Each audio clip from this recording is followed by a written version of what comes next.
Assalamualaikum warahmatullahi wabarakatuh. Perkenalkan, nama saya Tiara Stefania Saputri dengan NIM C1C021115. Di sini saya akan menjelaskan materi mengenai sistem keuangan syariah. Baik, yang pertama yaitu ada konsep memelihara harta kekayaan. Sistem keuangan syariah terkait erat dengan harta kekayaan. Akad transaksi serta transaksi diperbolehkan dan dilarang syariah.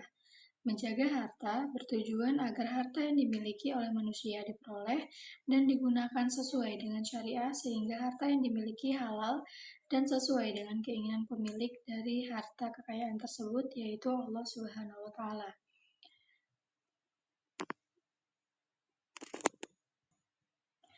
Harta yang baik harus memenuhi dua kriteria, yaitu diperoleh dengan cara yang sah dan benar atau legal and fair, serta dipergunakan dengan dan untuk hal yang baik-baik di jalan Allah Subhanahu wa taala. Allah adalah pemilik mutlak segala sesuatu yang ada di dunia ini. Quran Surah Al-Hadid ayat 2.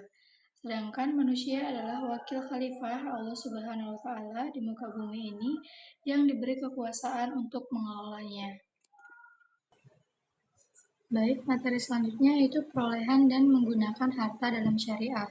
Yang pertama ada perolehan harta, yaitu memperoleh harta adalah aktivitas ekonomi yang masuk dalam kategori ibadah muamalah, mengatur hubungan manusia dengan manusia.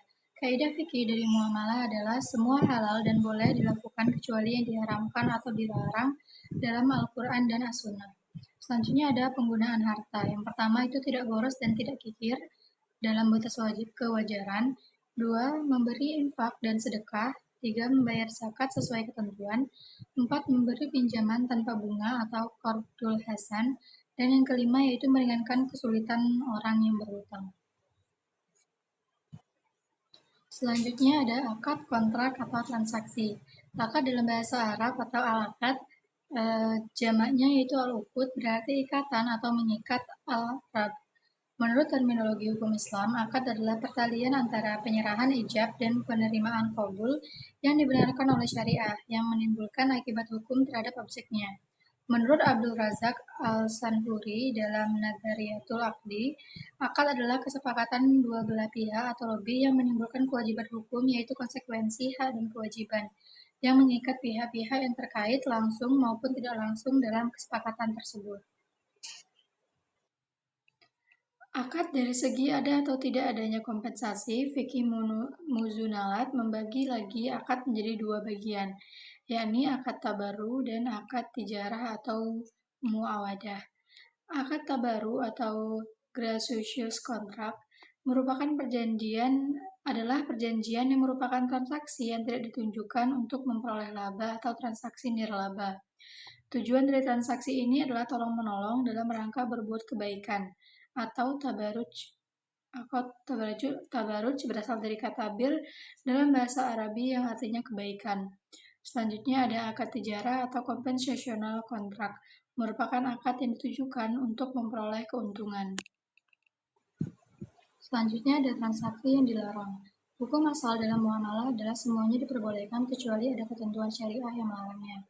Larangan ini dikarenakan beberapa sebab, antara lain dapat membantu berbuat maksiat atau melakukan hal yang dilarang Allah, adanya unsur penipuan, adanya unsur menzalimi pihak yang bertransaksi, dan sebagainya. Hal yang termasuk transaksi yang dilarang adalah sebagai berikut. Yang pertama ada semua aktivitas bisnis terkait dengan barang dan jasa yang diharamkan Allah. Yang kedua ada riba. 3. Penipuan. 4. Perjudian. 5. Gharar. 6. Ihtikar. 7. Monopoli. 8. Bai'an najsi. 9. Suap. 10. Ta'aluk. 11.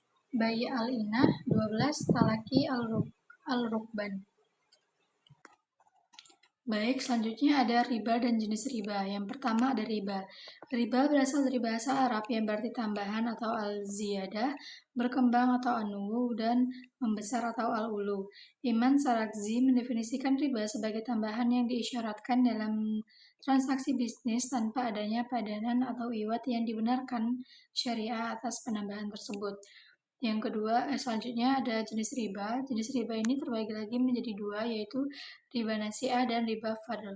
Untuk riba nasi'ah adalah riba yang muncul karena utang piutang dan dapat terjadi dalam segala jenis transaksi kredit atau utang piutang di satu pihak harus membayar besar dari pokok pinjamannya. Yang kedua yaitu riba fadl adalah riba yang muncul karena transaksi pertukaran atau barter.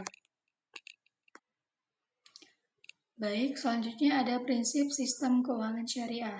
Sistem keuangan syariah merupakan bagian dari upaya memelihara harta agar harta yang dimiliki seseorang diperoleh dan digunakan sesuai dengan ketentuan syariah. Prinsip-prinsip Islam yang terdapat pada sistem keuangan yang pertama adanya kebebasan transaksi. Dalam melakukan transaksi tidak ada keterpaksaan yang dapat membuat kerugian masing-masing pihak. Yang kedua, tidak ada maisir atau judi, gharar atau penipuan, dan pengambilan riba. Ketiga, tidak adanya upaya pengendalian, memperdaya, dan penyelewengan atau manipulasi harga. Empat, seluruh manusia mempunyai hak untuk memperoleh informasi yang akurat sehingga tidak terjerumus dalam ketidaktahuan dalam transaksi.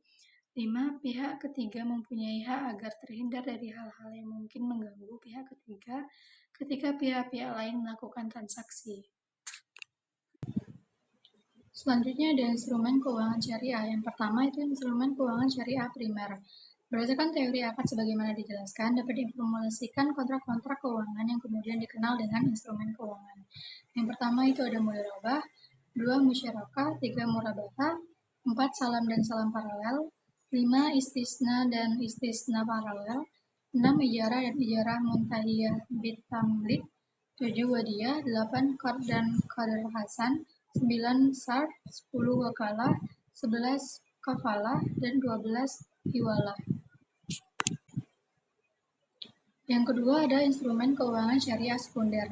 Instrumen keuangan syariah sekunder banyak diaplikasikan pada lembaga keuangan dalam bentuk pasar modal.